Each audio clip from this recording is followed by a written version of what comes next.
미니진 씨의 명언과 같이 이 업을 하면서 욕을 안 할 수가 없는 자존감이 바닥을 치게 되는 경험을 하게 되실 거예요. 안녕하세요. 식품 QA 현직자 권력 애호가입니다. 제가 품질 일을 하지 않았으면 좋겠다고 말씀드리는 분들이 있습니다. 취업 상담을 하면서 되게 다양한 학생들을 만나게 되는데요.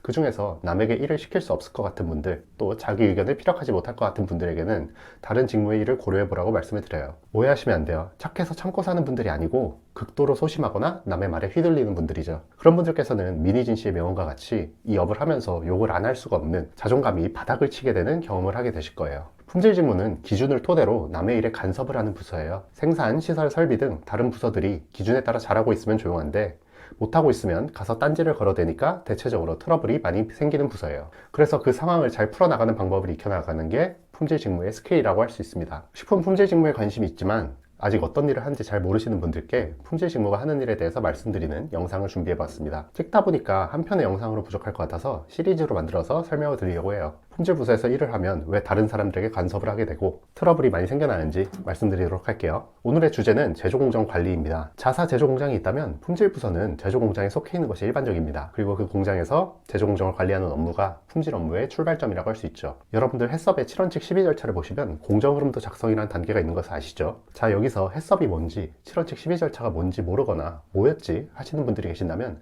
아직 품질 직무에 취업할 준비가 되지 않으신 거예요. 해썹과 7원칙 12절차는 신입사원 실무 면접에서 가장 기본적으로 나오는 질문이니까 모르시는 분들께서는 꼭 공부해 두시기 바랍니다. 공정 흐름도는 원자재, 부자재 입고부터 완제품의 출고까지 제품을 만드는 일련의 과정들이 순서대로 작성되어 있는 자료예요. 품질부서는 그 제조공정 순서에 따라서 각 부서에서 지켜야 할 기준들을 수립해주고 그 기준이 잘 준수되고 있는지를 검사하거나 점검을 하는 방식으로 제품의 품질을 관리하죠. 품질부서에서 기준을 수립하는 방법은 보통 국제표준기관의 기준서나 식약처 같은 국내 공공기관의 자료를 참고합니다. 국제표준기관의 기준서는 보통 글로벌 기준이라는 표현으로 쓰이는데요. ISBT 같은 음료 분야의 국제표준을 만드는 기관, IFSA 같은 기내식 분야의 국제표준을 만드는 기관 등이 있습니다. 어느 정도 규모가 있는 회사면 각 회사마다 참고하는 국제표준 기관이 있을 거예요. 이런 기관에서 글로벌 기준을 만들어서 배포를 하고 각 기업에서는 이런 자료들을 참고해서 기준을 수립하게 됩니다. 글로벌 기준에 따라서 기준을 수립하는 이유는 다양한 국가의 공공기관과 식품업계 전문가들이 합의한 기준이라는 뜻이기 때문에 일반적으로 해당 기준을 잘 지킨다면 문제가 발생되지 않는다고 할 수 있는 근거 자료이기 때문입니다. 이런 참고 자료 없이 자체적으로 기준을 수립하고자 한다면 거기에 들어가는 비용과 시간이 엄청날 거예요. 그래서 마치 1+1은 2인 것과 같이 이 기준으로 관리하고 있다면 모두가 문제 없을 것이라고 인정하는 기준을 따라서 수립하게 됩니다. 예를 들어 식품 관련 전공자라면 레토르트 공정에 대해서 배웠을 거예요.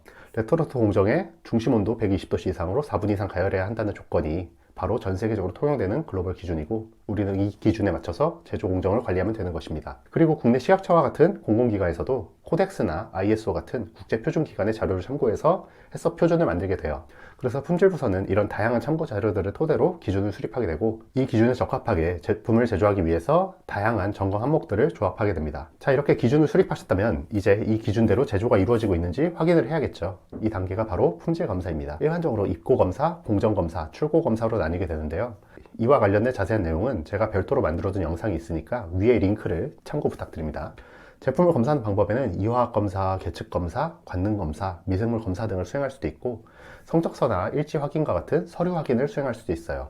품질 검사를 하시다 보면 다양한 문제점들이 발견되실 거예요. 그럴 때마다 원인을 분석하고 담당자에게 개선을 요청하게 되는데 이 부분에서 다양한 트러블들이 발생하게 됩니다. 기본적으로 그런 상황은 다른 부서가 잘못하고 있는 부분을 공론화하는 역할을 하기 때문이죠.